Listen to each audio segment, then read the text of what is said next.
Okay, so starting with the basic statistical description of our data. Like हमारे पास data तो है, अब उसके कुछ स्टैटिस्टिकल हम कैलकुलेशंस करके रखते हैं ताकि हम अपने डेटा को अच्छे से समझ सकें। फॉर एग्जांपल हमारा qualitative analysis, quantitative analysis, quality के इससे ही हमें समझ आ गया होगा, जैसे कि वो क्या क्वालिटीज़ है, उसके क्या फीचर्स है। फॉर एग्जांपल अगर मैं ग्लास की बात करूँ तो उसकी क्वालिटी क्या हो गई कि वो कितना लीटर का है, मीडियम है, लार्ज है। वही अगर क्वांटिटी की बात करूँ तो कितने नंबर ऑफ ग्लासेस अवेलेबल है। लाइक ऐसे ही इसको आप रिलेट कर सकते हैं अपने डेटा से। देन डिस्क्रिप्टिव स्टैटिस्टिक्स का मतलब होता है to understand the data properly.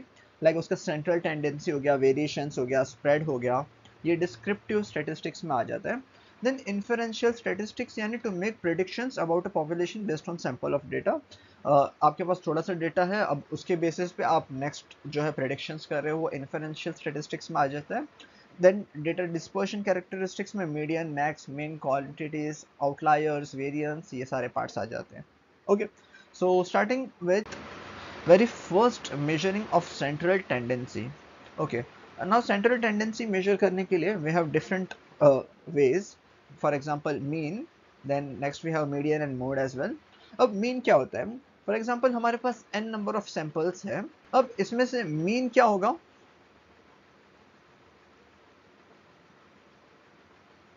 आप इन सब का एडिशन ले लो और फिर divide by total number of samples कर दो, तो इन सब का एडिशन आएगा 809, डिवाइड बाय 27 करोगे तो आंसर आएगा 30। तो इसका पूरे का मीन हो गया 30।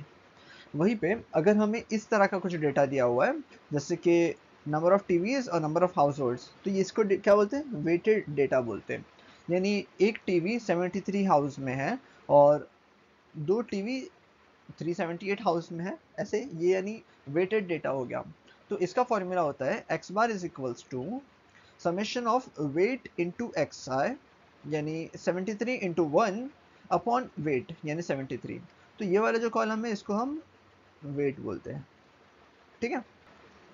ओके, तो इसको हम लिखेंगे तो कैसा होएगा? 73 इंटू 1 प्लस 378 इंटू 2 प्लस ऐसे जाते रहेगा अपॉन टोटल, यानी 73 प्लस 378 प्लस ऐसा टोटल, तो आएगा 2566 अपॉन 1000 विच इज 2.566। ओके, तो ये हो गया मीन। नाउ सेकंड आ जाता है मीडियन। अब मीडियन हम जब कैलकुलेट करते हैं, अगर हमारे पास नॉर्मल वैल्यूज़ दी हुई है जैसे ये एग्जांपल में है, तो मीडियन जो होता है वो होता है मिडिल वैल्यू। अगर ऑड नंबर ऑफ वैल्यूज़ हुए तब तो मिडिल वैल्यू हम इजीली निकाल सकते हैं। However even number of values हुए तो इवन नंबर हाउएवर अगर इवन नंबर ऑफ वैल्यूज़ हुए तो मिडिल वैल्यू निकालना नहीं हो पाता है, लाइक दो वैल्यूज़ मिलती है। तो उस केस में हमें क्या करना होता है? हमें एवरेज लेना होता है उन दोनों वैल्यूज़ का। अब इस केस में हम देखें तो हमारे पास 27 वैल्यूज़ है, तो इसका मिडिल वैल्यू हम अगर देखें तो हमें मिलेगा 13 एंड 14, यानी 13.5 आएगा 27 डिवाइड बाई 2 करेंगे तो 13 and 14 can be middle values. तो ये है हमारा 13th वैल्यू, ये है 14th वैल्यू। अब हम अगर इन दोनों का एवरेज लेंगे तो 25 plus 25 50 divide by 2 is 25 only. तो हमारा मीडियन की वैल्यू क्या आ गई? 25। समझ गए? मीडियन यानी मिडिल वैल्यू। अगर ऑड नंबर्स है तो डायरेक्टली मिडिल वैल्यू मिल जाएगा, इवन नंबर है तो दोनों वैल्यूज का एवरेज ले लेंगे जो बीच में आ रहे हैं। नाउ ये तो हमें नॉर्मल अगर इस तरह का डेटा दिया है तो हो गया। हाउएवर अगर हमें ऐसा दिया हुआ है कि कुछ रेंजेस दिए हुए हैं और उनकी फ्रीक्वेंसी दी हुई है जिसको हम ग्रुप्ड डेटा बोलते हैं, तो उस केस में हमें फॉर्मूला यूज़ करना पड़ेगा। अब इस फॉर्मूला को यूज़ करने के लिए सबसे पहले हम इस डेटा में से अपना मीडियन, मैंने क्या बोला? Middle value. ये ऑड है इवन देखते हैं, 1 2 3 4 5 6 इवन नंबर्स है। तो हमें क्या करना पड़ेगा? बीच के दोनों ये है, इन दोनों का एवरेज अगर हम लिए तो क्या आएगा? देखें तो 15 से 50 है, तो 50 plus 15 which is 65 divide by 2 अगर हम करें तो 65 डिवाइड बाई 2 इज़ 32.5। और ये 32.5 किस रेंज में बिलोंग करेगा? इस वाले रेंज में। तो हमारे केस में ये रेंज जो है वो मीडियन कैलकुलेट करने के लिए हम इस रेंज का इसका डेटा लेंगे, ठीक है। मीडियन के लिए हमें फॉर्मूला तो यूज़ करना ही पड़ेगा, लेकिन फॉर्मूला में जो डेटा आ रहा है वो डेटा इसका लेंगे। ये एल जो होता है वो हमारा मीडियन हमने क्या लिया, हमने ये वाला लिया मीडियन, करेक्ट। अब इसमें L इज लोअर, जो रेंज है उसका लोअर वाला बाउंड यानी 20, ठीक है, L20 हो गया। N इस फ्रीक्वेंसी, टोटल फ्रीक्वेंसी ये है, इसका समेशन हम करेंगे तो हमें वैल्यू आएगा 3194, तो ये N की वैल्यू हो गई। Then summation of frequencies which is lower than, यानी इससे पहले के जो फ्रीक्वेंसीज हैं इन सबका सम अगर आप करेंगे तो 950 आ जाएगा। देन फ्रीक्वेंसी ऑफ मीडियन, ये हमने मीडियन लिया था तो इसकी फ्रीक्वेंसी इज 1500।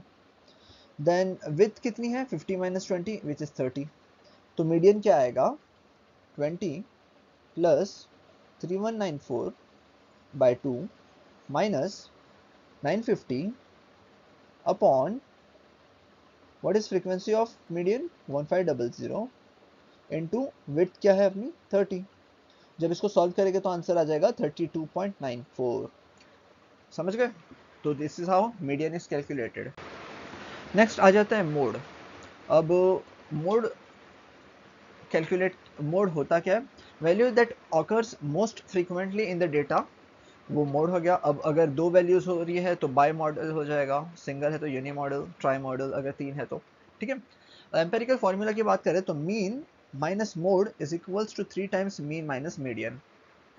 अब एग्जांपल लेते हैं, इसमें अगर आप देखें सबसे ज़्यादा क्या रिपीट हो रहा है, तो यहाँ पर देखो 25 4 बार आया है एंड 35 4 बार आया है, तो सबसे ज़्यादा फ्रीक्वेंसी इन्हीं दोनों की है। अब क्योंकि दो चीज़ है जो ज़्यादा आई है 25 एंड 35, इसके लिए बाय मॉडल हो गया। ओके, तो मिड रेंज क्या हो गया, highest plus lowest divide by 2। यहाँ पे हाईएस्ट क्या था 70, लोवेस्ट क्या था 13, डिवाइड बाय 2 किए 41.5। Measuring the dispersion of data, dispersion कैसे कैलकुलेट करेंगे हम, वेरिएंस एंड स्टैंडर्ड डेविएशंस के थ्रू। वेरिएंस का फॉर्मूला क्या है, sigma square is 1 upon n summation of i equals to 1 to n xi minus x bar, x bar क्या होता है एवरेज, द होल स्क्वायर, ठीक है। वेरिएंस इज सिग्मा स्क्वायर, तो s इज सिग्मा,